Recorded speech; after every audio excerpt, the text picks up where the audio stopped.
If you stole 1,000 naira from my pocket, I would call you a thief. But if you steal 30 minutes of my time by coming late to a meeting, we laugh and call it African time.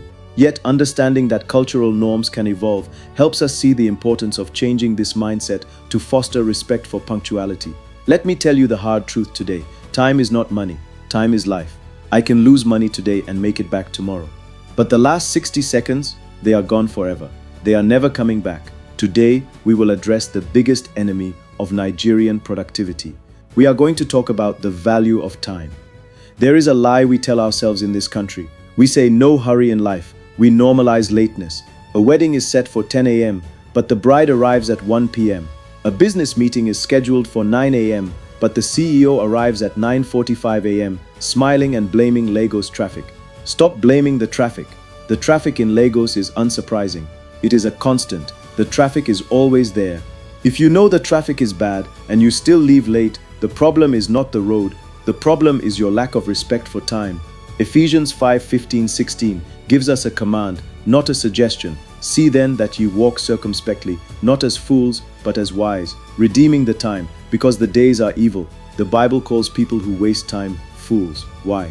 Because the days are evil, meaning the world is full of distractions designed to steal your destiny. You cannot build a first world business with a third world sense of time. Embracing better time habits can lead to increased trust, better opportunities, and global respect. Do you want to export products to the US? Do you want to work with international clients? If you tell a German client the meeting is at 2 p.m. and you show up at 2:05 p.m., you have lost that contract.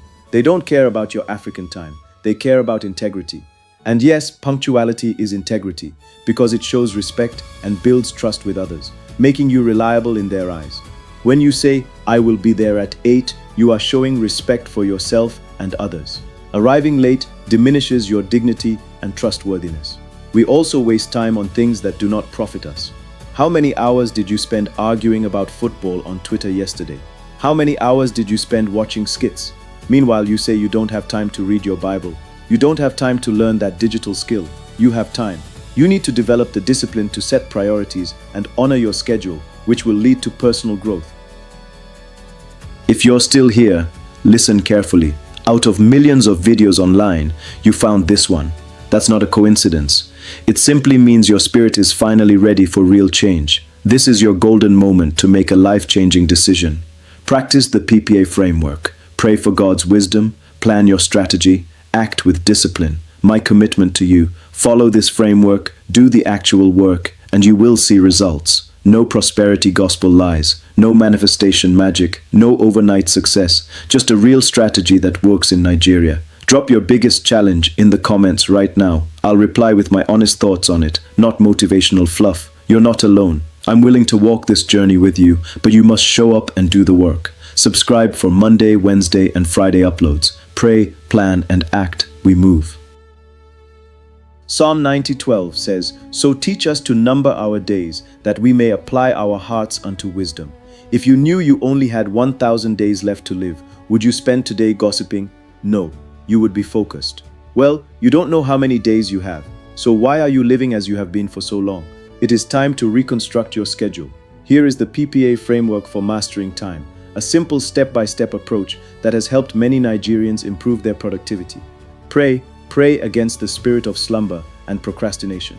Procrastination is arrogance. It assumes God guarantees you tomorrow.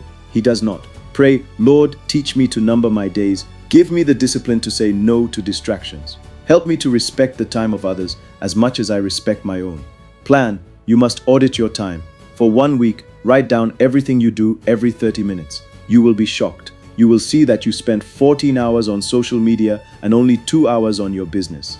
Plan your day the night before. Do not wake up and ask, what am I doing today? That is already too late. When planning meetings, add a Lagos buffer.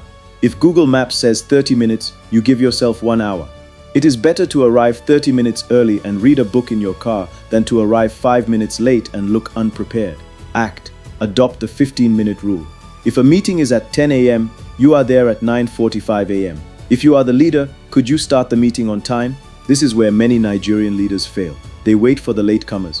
When you wait for latecomers, you punish the punctual. You are telling the responsible people that their time doesn't matter, and you are rewarding the irresponsible ones Start the meeting. Lock the door if you have to. Set a standard. Could you listen to me? Your competition is not the shop next door. Your competition is a kid in India, a guy in China, a girl in Silicon Valley.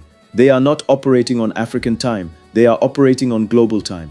If we want Nigeria to rise, if we want our personal lives to rise, we must kill this culture of lateness.